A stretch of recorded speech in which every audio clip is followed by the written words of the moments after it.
السلام علیکم ورحمۃ اللہ وبرکاتہ نحمدہ ونصلی علی رسولہ الکریم اما بعد فاعوذ باللہ من الشیطان الرجیم بسم اللہ الرحمن الرحیم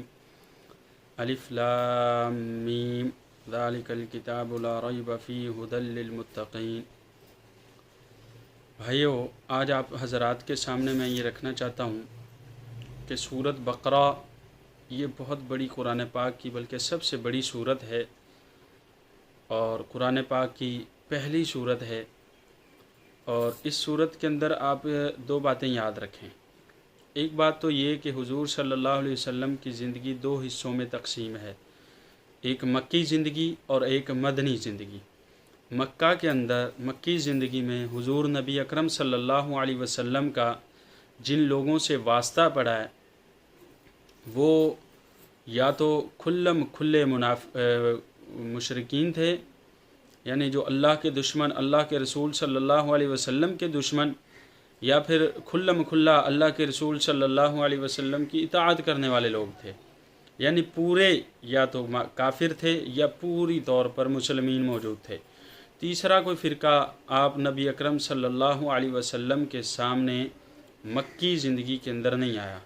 لیکن جب آپ نبی اکرم صلی اللہ علیہ وسلم مدینہ کے اندر تشریف لائے تو مدینہ کے اندر ایک نئے فرقے کا ظہور ہوا، اور ان کو کہا جاتا ہے کہ یہ منافقین کا فرقہ ہے۔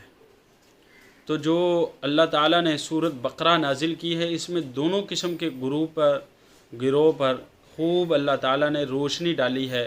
اور بتایا ہے کہ یہ کافر ہیں، یہ مسلمان ہیں، یہ منافقین ہیں، واضح کر کے اس سورت کے اندر اللہ تعالیٰ نے بیان کیا ہے۔ پہلی جو 12 آیتیں ہیں اس میں اللہ تعالیٰ کافروں کے بارے میں بتا رہے ہیں، ٹوٹلی جو کافر ہیں ان کے بارے میں، مشرکین مکہ۔ لیکن جو 13 نمبر آیت ہے، آیت نمبر 13، وہاں سے آگے پھر اللہ تعالیٰ نے بالتفصیل منافقین کا تذکرہ کیا اور منافقین کو اس میں لے کر آئے اللہ تعالیٰ۔ یہ سورۃ بقرہ کا شان نزول ہے کہ اللہ تعالیٰ نے اس میں تقریباً تینوں قسم کے لوگوں کا ذکر کیا ہے۔ نمبر 1 مسلمانوں کا، ایمان والوں کا بھی اللہ نے تذکرہ کیا، اور نمبر 2 اس میں اللہ تعالیٰ نے مشرکین مکہ جو پکے ٹھکے کافر تھے ان کا بھی ذکر کیا، اور نمبر 3 جو منافقین طبقہ تھا، عبداللہ ابن ابی ان کا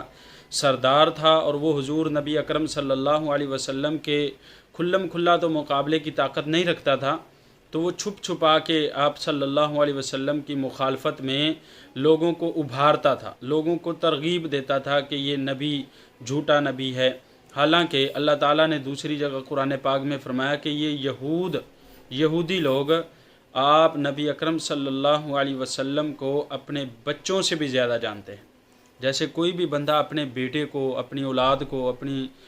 بیٹی کو نہیں بھول سکتا کہ یہ میرا بیٹا ہے، یہ میرے بچے ہیں، یہ میری اولاد ہے، اسی طرح نبی اکرم صلی اللہ علیہ وسلم کی رسالت کا انکار بھی کوئی یہودی نہیں کر سکتا تھا۔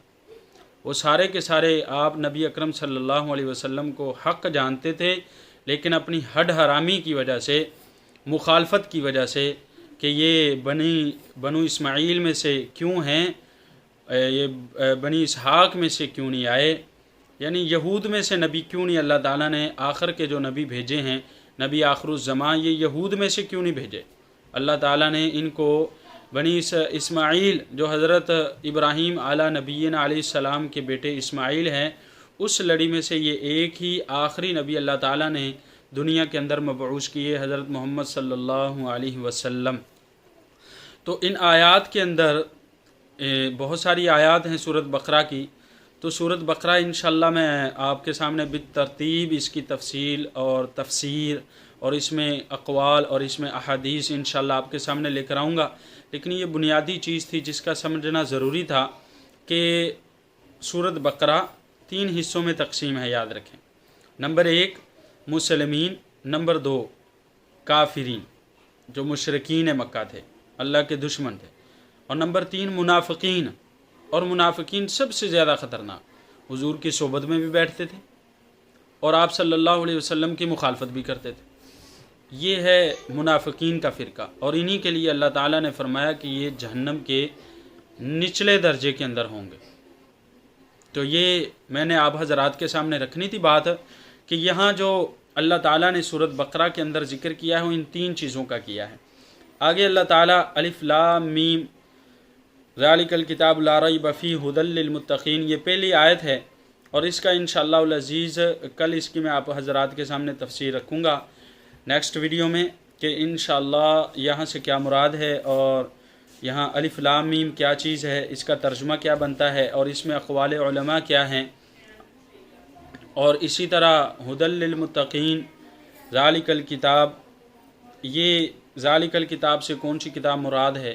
اور اس میں کتنے اقوال ہیں، اور ذالکہ کا کیوں لے کر آئیں لفظ اللہ تعالیٰ، اور اسی طرح ھدی للمتقین کہ یہ متقین کے لیے ہدایت ہے، یہاں سے کون سے متقین مراد ہیں، میں انشاءاللہ العزیز آپ حضرات کے سامنے بالتفصیل رکھوں گا۔ آپ میرے ساتھ جڑیے رہیے، انشاءاللہ العزیز اللہ تعالیٰ آپ لوگوں کو بہت زیادہ نفع بخشیں گے۔ اوکے، اللہ حافظ، السلام علیکم ورحمۃ اللہ وبرکاتہ، فی امان اللہ۔